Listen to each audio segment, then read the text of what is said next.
So how do you connect with God? I shared quite a bit about my how I love like Eucharistic worship. I love it. I crave it. Every Wednesday we used to do here 5 years ago, basically Eucharistic adoration on Wednesdays. It was time of praise and worship. It was incredible.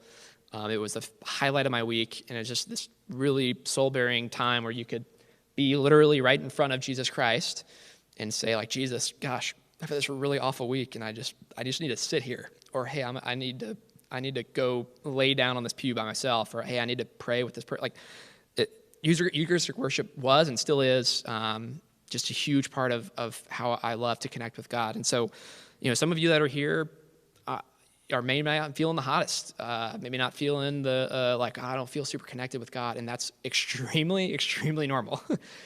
It's extremely normal. And to say that you always feel super connected with God is probably a lie. And so what I want you to try and do, though, because I have to do this myself all the time. Again, I can get caught up. So I have to say 10 Hail Marys, or it doesn't count. I have to spend 20 minutes in prayer, it doesn't count. I have to read a whole chapter, it doesn't count. That's not true. None of that's true. What are you doing, right? What are you doing?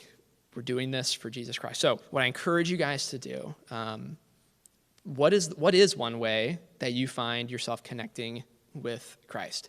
If it's at Mass, incredible. If it's through praise and worship, incredible. If it's not, that's also incredible. It's fine. If it's reading Scripture alone, incredible. If it's Bible study, incredible. Find the one way. If you're struggling, I would boil it down. Let's start small. So what's one thing I can do? What's one thing I can do? It doesn't have to be 30 minutes. I don't have to be the candle on. And what's the one thing I can do? And Jesus is going to be so excited and elated that you want to connect with him. Elated. So excited. And just don't get caught in doing the right thing with like my wife, she gets up super early every morning and she reads like a chapter of Scripture and then like a reflection on it, like every morning. I don't do that. She's an incredible woman, and that's amazing. It's not at this time, and because it has ebbed and flowed, please believe it does change. That's not where I find connection right now.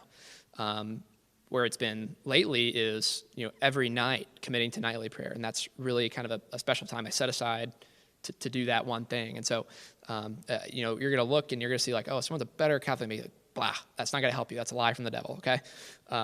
You need to lean on your friends, lean on the people that love you, that are pushing you towards Christ. And they're going to love you. They're going to, along with God's going to push you towards him. I promise. Don't compare yourself to others. Don't worry about it. If you're super on a spiritual high, incredible. If you're not, trust me, you're still loved by God. You're still going to find a way to connect to them. Don't think you have to be perfect to find that thing with God.